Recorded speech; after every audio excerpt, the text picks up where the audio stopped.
Hello, I'm Edward Hunter and welcome to Circuit de la Sarthe for highlights from the 8th and final round of Season 2 of the VMS Platinum Split on LeMans Ultimate. Championship leader Fabio Grigoletto set pole position, but it was James Baldwin on the front row alongside him that narrowly jumped the gun and accelerated before the green flag was waved, earning himself a drive-through penalty. However, the earlier start meant that Baldwin was able to get alongside Grigoletto for the lead going into the Dunlop chicane. However, the Italian was able to control the middle of the road and forced the Toyota driver to back out by closing the door. In GD3, just 9 thousandths of a second separated pole sitter Patrick Schindler from championship leader and title rival Luke Whitehead. This would end up proving crucial in the chaos that was to follow. On the run into turn 1, Whitehead found himself sandwiched in between the yellow Mustang of Sebastian Wunsch and the BMW of Thomas Lydon. Remy Delorme then attempted to dive up the inside of Whitehead, leading to disaster as the Brit was sent into Wunsch, who spun across the track and collected the rear of the Ferrari, causing massive damage to the championship leader. The field scrambled to avoid the chaos, but Wojtek Polesny went square into the side of Whitehead. At the first Mulsanne chicane, there was trouble for Jack McConnell as he locked up trying to avoid Sven Gielhed and had to take to the runoff, allowing Jerne Simičić and Michi Hoyer to pass him. Paul Lepere then challenged the Englishman for 7th place, but braked too late for Mulsanne corner, running wide into the gravel and dropping him outside of the top 10. From the back of the GD3 grid, Luca Fingard stayed out of trouble to climb to 6th in the Lamborghini Huracan, but had to defend from Delorme's Aston Martin, who tried unsuccessfully to go up the inside of the Dane at Mulsanne corner.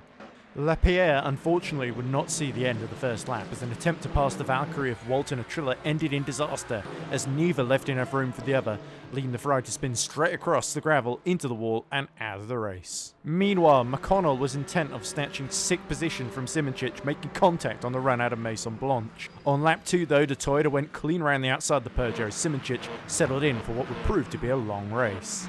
In GD3, Fingard had found himself overtaken by Delorme in the fight for 6th, but the Lamborghini had some handy straight line speed, enabling the Dane to go round the outside the first Mulsanne chicane. Delorme attempted to brake late on the inside and the pair made contact, with the Frenchman spinning to the back of the field. This opened the door for Wunsch to pass Fingard, but once again the Dane bravely stuck his nose out at Indianapolis, forcing the yellow Mustang to go around the outside to complete the move, going into Arnage. 10 minutes in and Polesny got a run on the wounded Ferrari of Whitehead, picking the Englishman off for 8th on the run into the second chicane. By the time they arrived there was drama as Fabien Ballet, who had survived the chaos to climb up to 3rd, spun out over the curb and fell down to 7th, a costly error for the German. Speaking of costly errors, it was now time for Baldwin to serve his drive-through penalty, dropping him from 2nd to last in the hypercar field as Grigoletto's closest challenger for victory had taken himself out of contention. This moved Gielhed up to 2nd and Marco De Buono up to 3rd, but Michi Hoyer now saw his chance and got alongside the Italian. After sliding on the brakes, the German was through onto the podium as De Buono cut the chicane, compromising his exit and allowing McConnell to go side by side through the Mulsanne kink, where he then went round the outside of the Ferrari to climb up to 4th. In the battle for the GD3 lead, Schindler and Lydon repeatedly traded the top spot throughout the first stint as they built up a gap to Michel Rodriguez. Schindler was more worried about the title than the BMW, however. Polesny, meanwhile, was lining up Ballet in the fight for 7th as the Czech driver made a straightforward pass into the first Mulsanne chicane.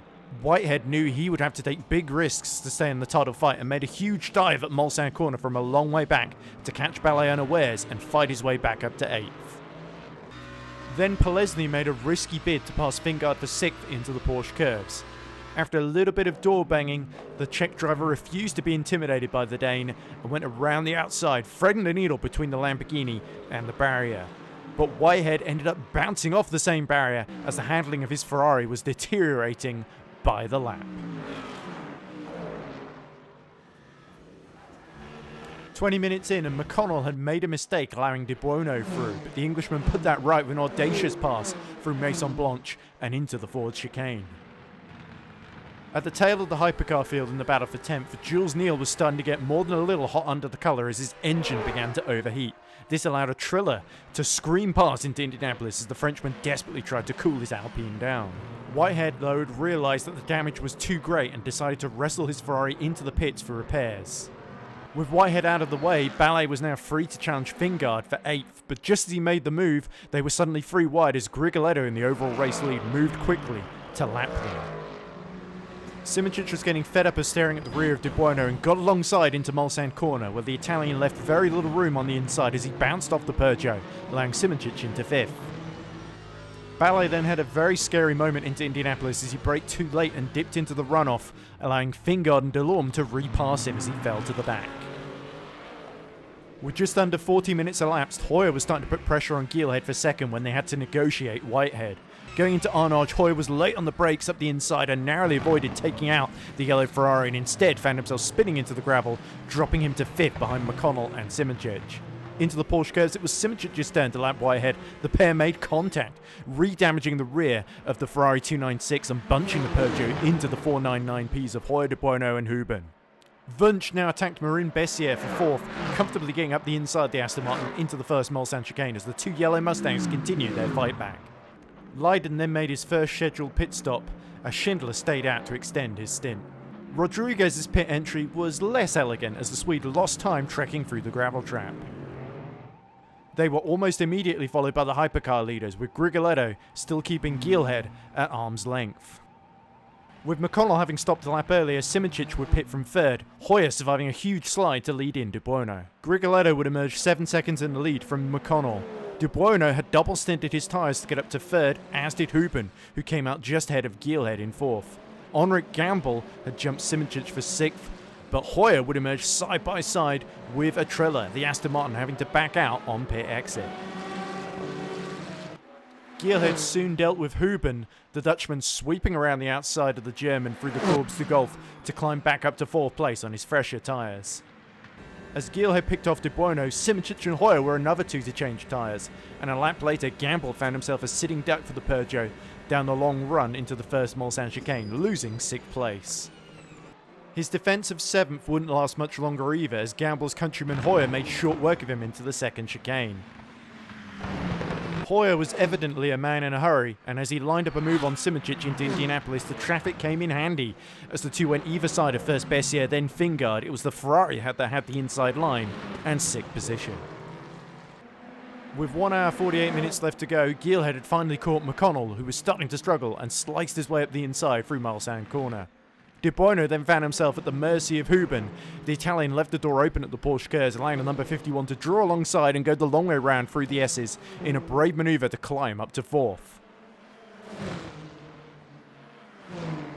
Polesny had leaped up to 2nd by not changing tyres in GD3, but was now feeling the pain of that as Leiden crawled all over the back of the Czech driver before diving up the inside into the Dunlop chicane, meaning an out a clear road to challenge Schindler. Hoyer continued his charge by relieving De Buono of 5th with another move on the Italian into the 2nd Mulsanne chicane. Some seconds behind, Baldwin continued his own recovery by dispensing of Atrilla's Valkyrie into the same corner to get back into the top 10.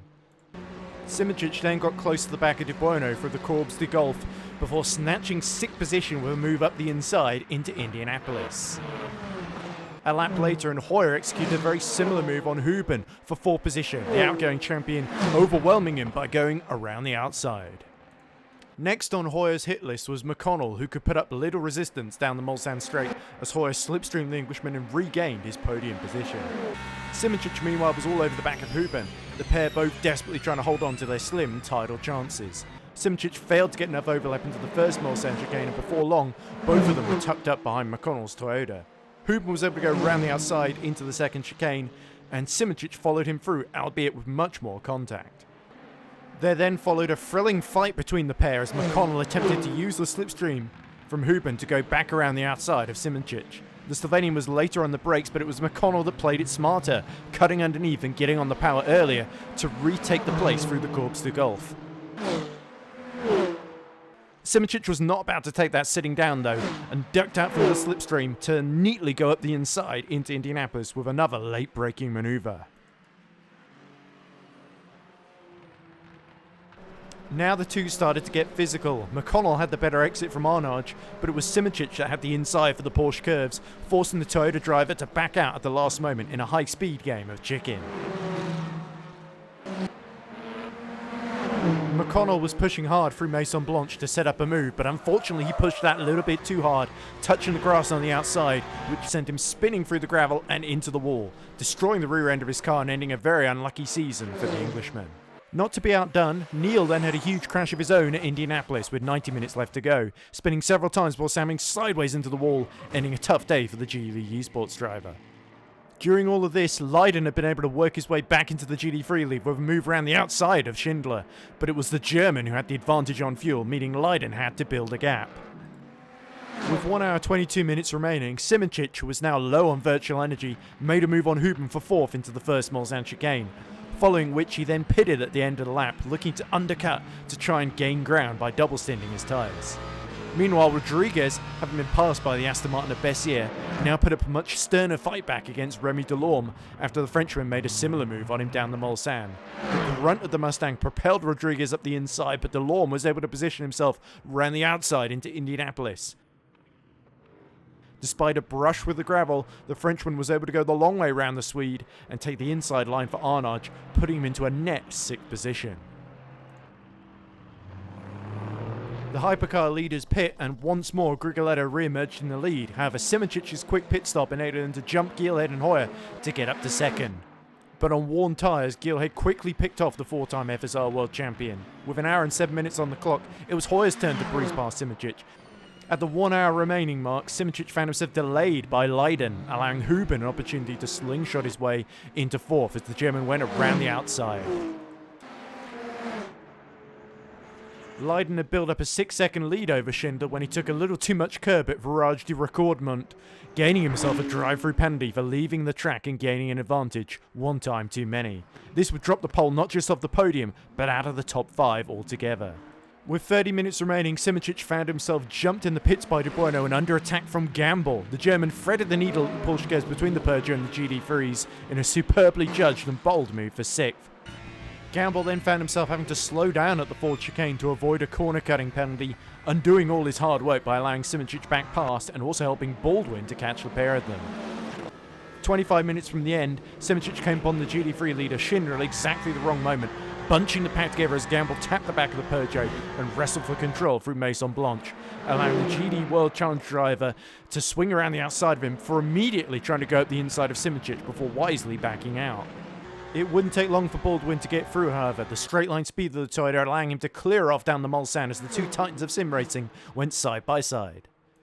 7 minutes to go and Gielhed was being caught hand over fist by Hoyer, who at last charged through into 2nd place in what was proving to be his strongest drive of the season. 4 minutes from the end, De Bueno was under real pressure from Baldwin, only to get it all wrong under braking for the Dunlop chicane and allow the British driver through into 5th as the Ferrari's rear tyres cried enough. This put Simoncic right onto his tail for the final lap and led to a no-holds-barred scrap for 6th as the Slovenian went all the way around the outside into Mulsanne corner. The pair then made contact as they ran alongside each other through the Courbes de Golf, Simoncic once again struggling for straight-line speed. Going towards Arnage, Simoncic suddenly made a kamikaze dive at the last minute, setting him over the curb and into the side of De Bueno as he desperately sought for a way through. As they approached the Porsche curves, it was do or die for Simoncic, who attempted to do a ring of death round the outside. He almost pulled it off, but there just wasn't quite enough room, and the Peugeot ended up getting a face full of the wall as the pair survived a dramatic coming together.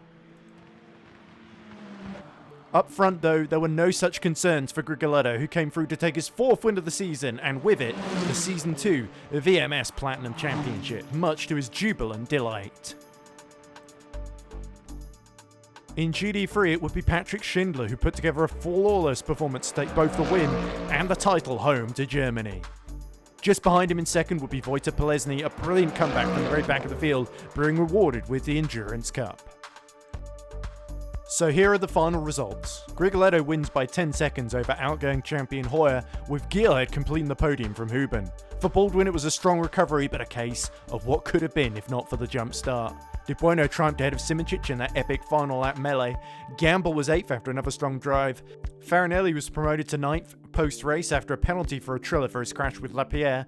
Joined the Frenchman on the list of retirements were his countrymen Neil and Jack McConnell.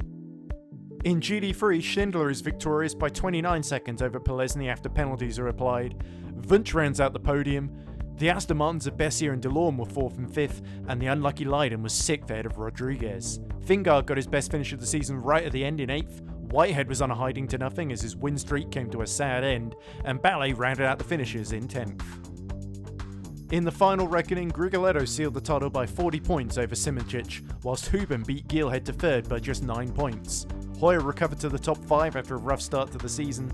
De Bueno was 6th, just 2 points ahead of Baldwin. The top 10 was rounded out by Arda Urchan, Joe McCauley, and Farinelli. Gamble was 11th, followed by Mikolai Hatrishki, Lapierre, Neal, and Atrilla, whilst McConnell and the absent David Levy unfortunately ended the campaign on 0 points. The GD3 standings see Schindler take the title by 28 points over Whitehead, a huge swing considering he ended the final race 7 points behind the Ferrari Esports driver. Polesny leaps up to 3rd, with Wunsch 4th. Bessier completes the top 5, just 5 points ahead of Delorme, who beats Season 1 champion Kieran Prendergast by a single point. Leiden finishes 8th, Timotej Antonovsky ends the season in 9th, and Rodriguez rounds out the top 10. Ballet is 11th, ahead of Mark Veit, Callum Cripps, Fingard, Regan Mitchell, and Erwin Liskevitz. Sadly, Lucas Korsch never got off the mark. The Endurance Cup sees a tie at the top of Hypercar, with Grigoletto and Huben tied on 58 points each after both scored a win and a 4th place. Grigoletto ultimately was awarded the cup on countback due to his pole position at Circuit de la Sarthe. Behind them, Hoyer rounds out the podium. After finishing in the top 2 in both endurance rounds, Polesny takes the GD3 endurance crown ahead of overall champion Schindler. Leiden's penalty means that Wunsch steals another top 3 finish. Finally, let's recap the Sprint Cup results. Grigoletto completes a clean sweep of all 3 titles ahead of Simicic and Geelhead. Whilst in GD3, Whitehead takes the Sprint Cup as a consolation prize ahead of Schindler and Prendergast, who had to miss the last 2 rounds following the birth of his child. You don't have to wait long for Season 3 to begin on the 14th of September at Portimao, the first of 6 sprint rounds that will make up the championship. But with driver swaps now implemented into the game, expect to see a separate endurance series in VMS in the near future as well. From me, Edward Hunter, and everyone here at the VMS PRO Series, it's goodbye for now.